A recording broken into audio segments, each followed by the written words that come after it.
Cover 8.4 algebra functions and composition. So the first objective is looking at what we call the algebra of functions, right? So we have the sum, difference, product, and quotient of functions, right? So essentially we're able to add, subtract, multiply, and divide functions. So let me define this. So given two functions,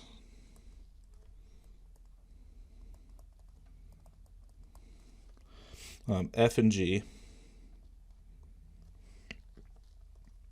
the functions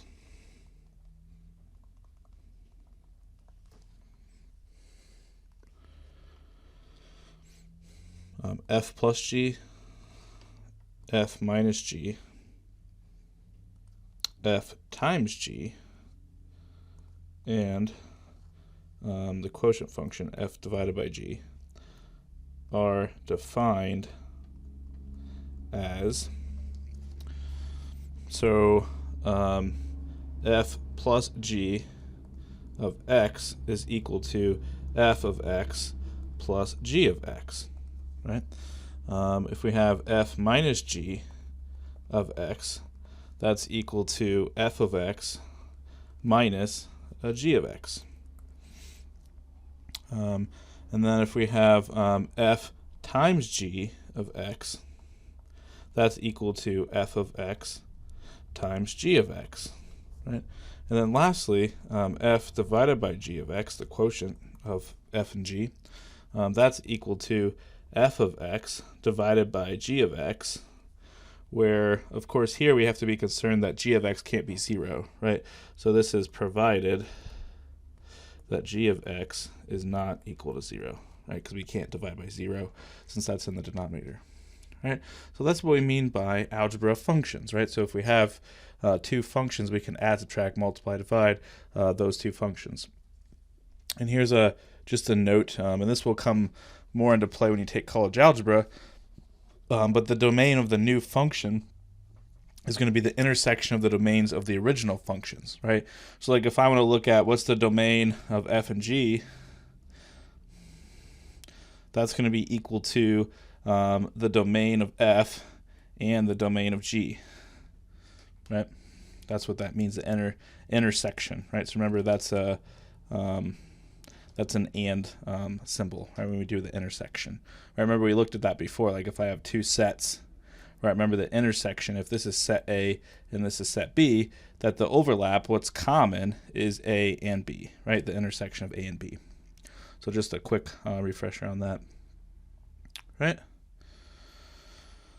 So then I have some examples here. So example 1, we're given f of x, g of x, and h of x, and we're asked to find some different, perform some different algebra functions, right?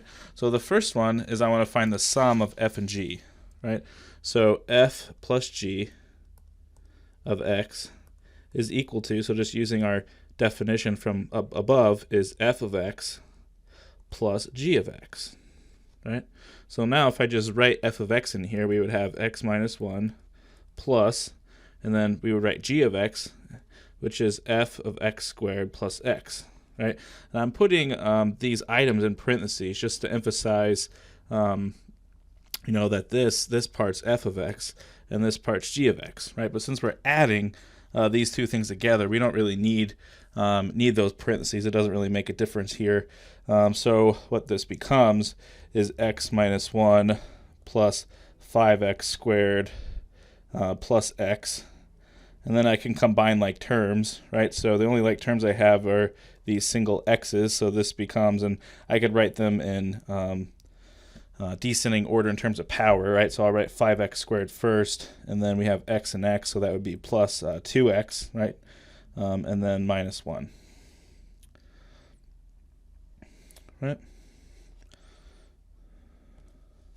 So then the next one is g. Oops, and that's kind of a little bit too bold here. Let me.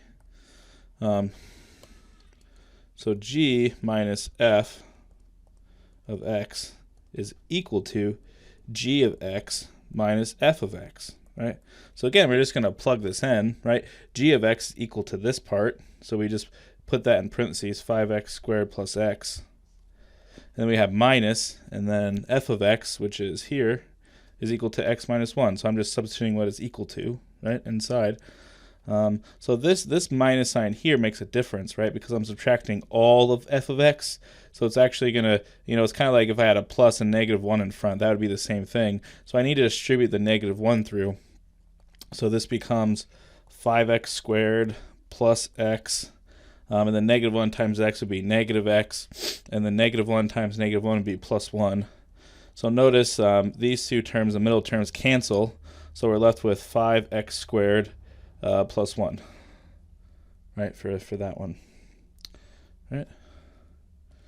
So I'll kind of rotate back and forth the colors just so it doesn't blend together. So part C is a product function, right? So we have g times h of x. So this is equal to g of x times h of x. Right? So if we just plug these in, g of x is 5x squared plus x. Right, and I want to multiply that times h of x, which happens to be x squared, right? So, using the idea of the distributive property of multiplication, right? This is just the same thing as x squared times 5x squared plus x, right? And I guess I also used some commutativity there, right, to swap the order. Really, you could have left the order the same and just got rid of the parentheses like here. And that might have made it a little easier to see that. But this would just be equal to, so I have to distribute the x squared through, so that would be x squared times 5x squared plus x squared times, and then times x, right? So I just need to take that x squared and distribute it through. So this becomes 5x to the fourth, right? Plus, and then x squared times x would give me x cubed, right?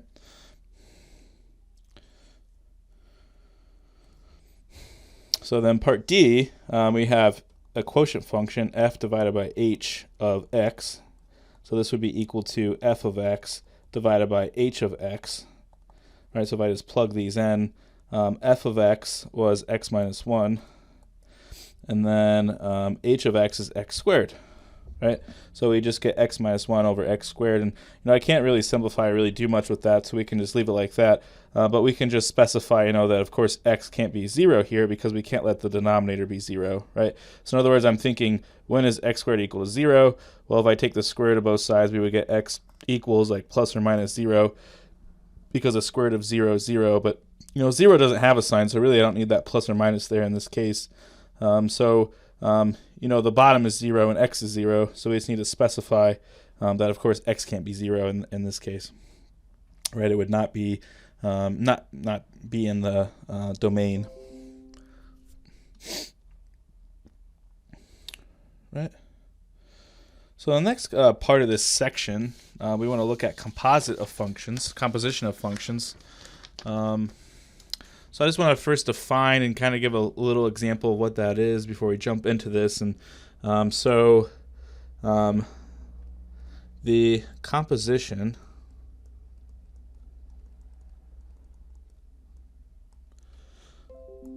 of f and g denoted f of g. Some people kind of call that like fog, right? But it's f of g, or we can read it as f composes g, right? So this isn't actually a letter O. It's kind of like a degree symbol, but kind of in the middle, right? So just like you would write 51 degrees, it's kind of like that symbol, but we're putting it like in the middle between two variable names, right? So the composition of f and g denoted f of g is defined by the rule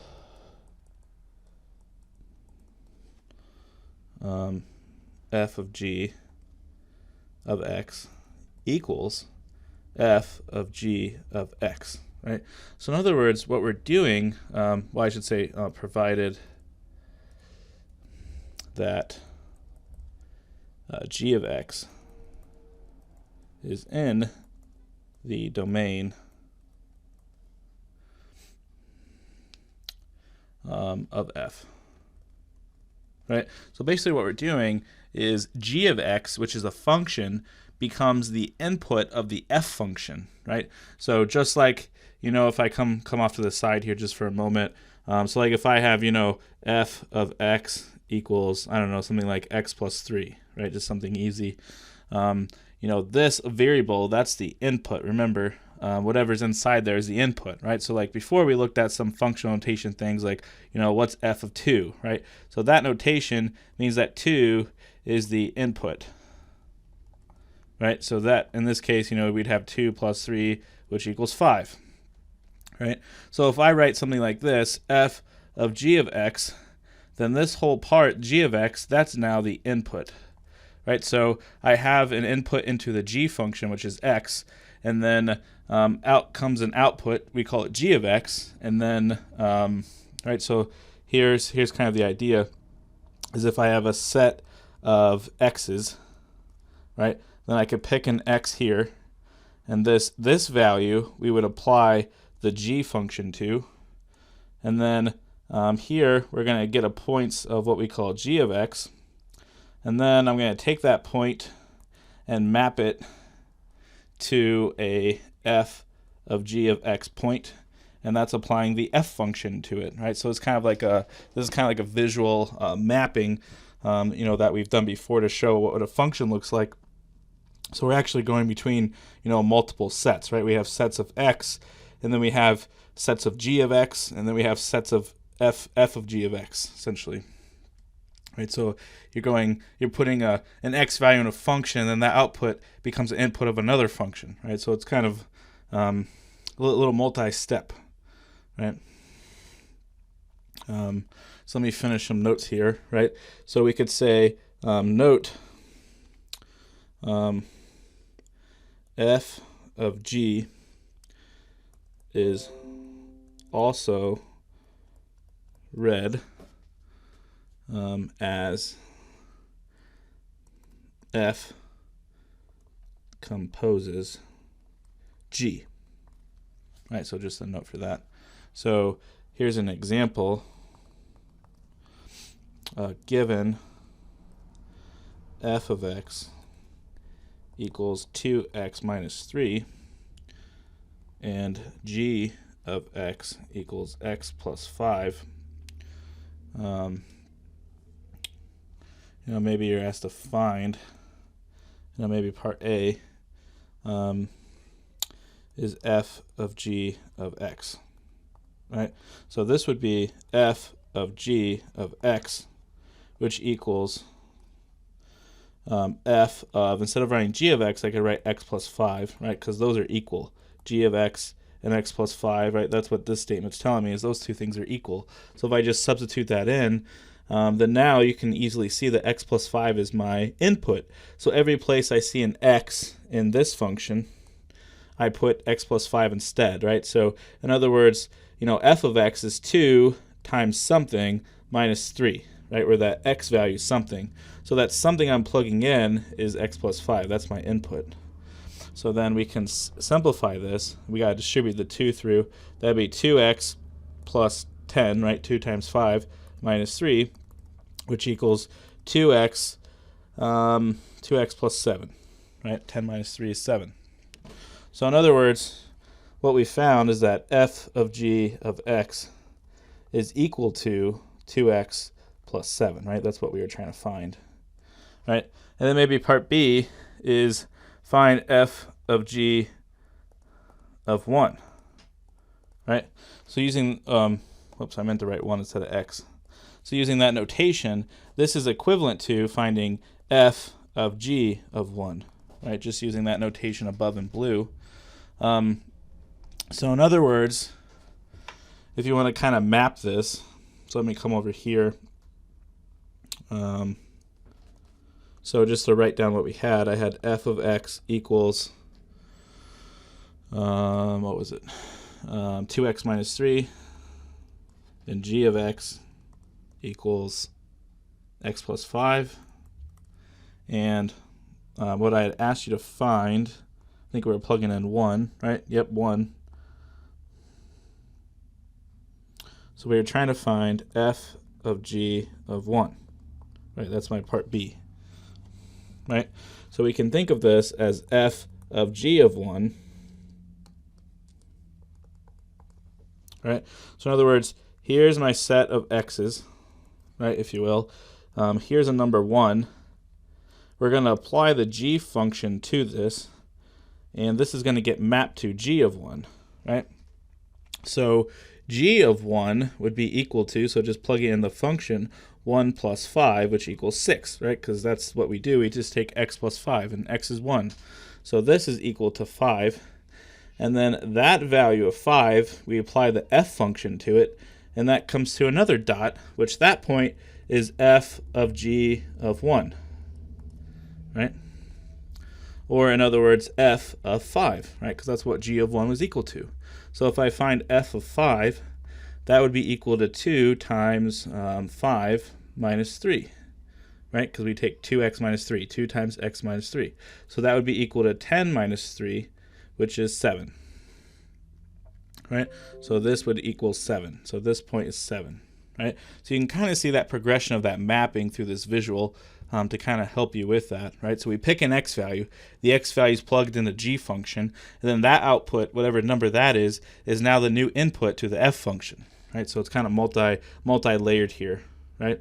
So we found this value to be 7, right? So that's one way to do it. Another way that we could do this is just plug it into my function above, right? So we found this to be 7, right, from my work previously. So f of g of 1, right, what we could do is just plug it into this function in the box that we already found, right? We would take 2 times 1 plus 7, and that gives me 9, right? Well, hang on. That doesn't work out. Hang on, let me see if I made a silly error somewhere. 2x plus 10. I think that's right.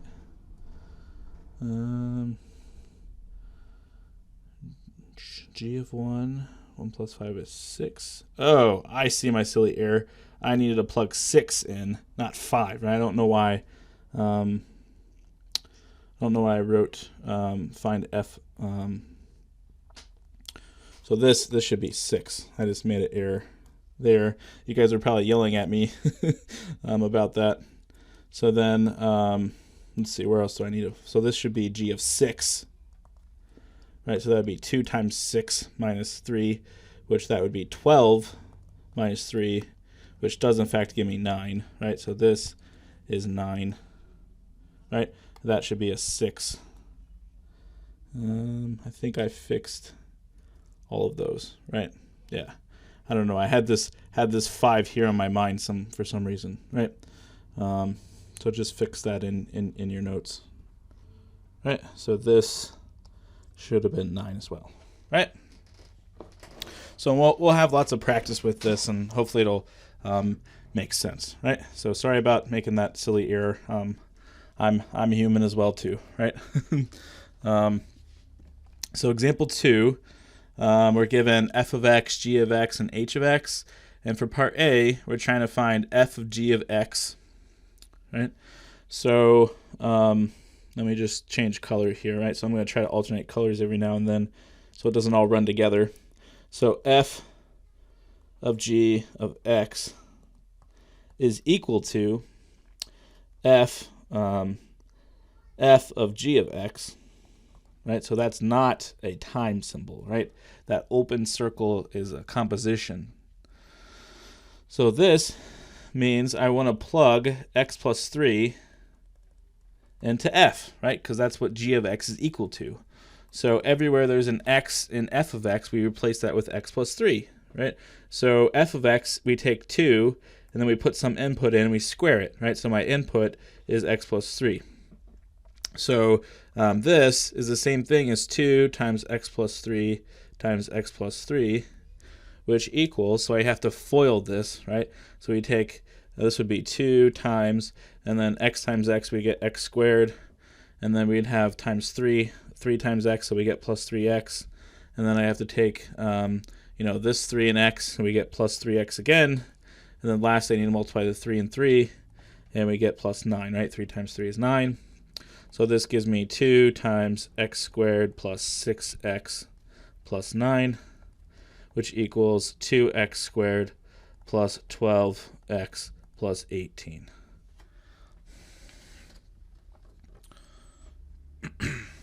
Right? So that's f of g, right? So part B, notice the difference between part A and B is just the order is switched, right? So in general, f of g of x is not equal to g of f of x, right? So that's not necessarily going to be true, right? It could be true, but it's definitely not true all of the time, right? It's probably fairly rare, right, for that to happen. For part B is different, right? So g of f of x, that means you're going to put f of x into the g function, right? So this would equal g of 2x squared, right? Because 2x squared is what f of x equals, so I can just replace that. And so my input is 2x squared, so that becomes 2x squared plus 3, right? Because g of x is just x plus 3, right? That's what g of x equals. So when I put those parentheses, I'm just thinking, that's like my input, my x value. So this becomes 2x squared plus 3, right? So then lastly, we have h of g of x. So that's equal to h of g of x, right? So we're plugging g of x into h. So that would become h of, so g of x is x plus 3, which this would equal, so the h function, we take the square root, and then we take my input minus 1, right? So the input happens to be x plus 3, right? I just take that input and put it over there, right? So this would be the same thing as the square root of x plus 3 minus 1, right? Because I don't really need those parentheses there. So this would just equal the square root, so 3 minus 1 is 2, so the square root of x plus 2, right? All right, so we're ready for page 3, right, of our notes. So there's just more examples, not necessarily like a lot of new theory, just some more practice with the different notations and things, right? So notice like parts A and C, they look similar, but a big difference is, their inputs here are different as well. But notice the operations are different, right? Part A, that's multiplication, but in part C, that open circle, that's a composition, right? So to make sure you make note of that. So in part A, this is a product of two functions, right? So h times k of 2 equals h, that's negative 2, right? That equals h of negative 2 times k of negative 2, right? So what you could do is you could come off to the side and let's see, what's h of negative 2. So if I plug negative 2 into the h function, that would give me negative 2 plus 4, which equals positive 2, right? And then I also need to find k of negative 2, right? So if I plug that into the k function here, that's negative 2 squared minus 3, which gives me 4 minus 3, which equals 1, right? So this becomes 2 times 1, which is 2, right? So this answer is 2, right? This equals 2, right? So then part B, right, we have the quotient of two functions, k divided by h of negative 4. This is equal to k of negative 4 divided by h of negative 4, which equals, right? So again, I need to know what's k of negative 4 equal to, right? So k of negative 4 is negative 4 squared minus 3, which equals, that'd be 16 minus 3, which is 13, right? And then h of negative 4 equals, so h function, we just plus 4, so that would be negative 4 plus 4, which equals 0, right? So we could just plug these values in, and we get 13 divided by 0, which this is undefined, right? Because we can't divide by 0, right? So the answer for that is undefined, right? So, and if you didn't want to do your work off to the side like this, right, another thing you could do is, coming off of this, we could just write equals and then just plug that into the function, right? So in other words, just put negative 4 into the k function. You could just write that in the numerator, and then you could plug negative 4 into h and put that in the denominator, right? So you're kind of doing this work that I put in a box off to the side, just flowing with the problem is perfectly fine, and then just simplify the top and bottom separately, right? So this would of course become 16 minus 3 over 0, which is 13 over 0, and we still get the same answer of undefined, right? So it still works out, right? Either way, just is really just a matter of preference, right? You just want to make sure, when you're doing your work that, it's easy to follow, right? Because that's one important thing in mathematics is that, you'll be able to communicate your ideas appropriately using the right notation and so forth, right? So if you have questions on that, just let me know. So then part C, we have, remember that's a composition, so this is k of h of 1, right? So that's equal to k of h of 1, right? Which equals, so again, if you wanted here, you could, come off to the side and figure out, what's h of 1, right? So the h function takes x plus 4, so that would be 1 plus 4, which equals 5, right? So this would be the same thing as finding k of 5, right? Because that's, what h of 1 equals. So then this would equal, so plugging that into k function, we'd have 5 squared minus 3, which equals 25 minus 3, which is 22, right? And so that's what we were after for that, right? So then I have 2 more examples left. Example 4 is applying these ideas but using a graph, right? And then example 5, you can see it's pretty similar to that but using a table, right? So we don't actually know what the functions are per se, the equations, but we can still find their outputs and so forth, right? So g of 3, right, this is telling me, x is 3, what's y equal to in the g function, right? Remember, that's what that notation is referring to. So notice this red, this bottom graph, it's like reddish, I guess kind of pink. That's equal to g of x, right? So if we look at when x is 3, we're looking for this y value of 2, right? So g of 3 is equal to 2, right? So then switching to this, f plus g of negative 4 is equal to f of negative 4 plus g of negative 4, right? So I need to find these 2 outputs from the graph. So let me erase that. So f of negative 4, that's the blue line, right? So negative 4 goes with this dot, and that corresponds to 2. And then g of negative 4, right? So now we're using the red one. That would be this dot, which corresponds with negative 2, which that's just going to equal 0, right? Right. So then f of g of 2 is equal to f of 2 divided by g of 2, which equals, so f of 2, so we're using the blue function, corresponds with a y value of 4, and g of 2 has a y value of 1, right? So 4 divided by 1 is 4, right? So f of g of 2 is 4. And then g of f of negative 2 is equal to g of f of negative 2, which equals, so f of negative 2, we're going to be looking at the blue function, right?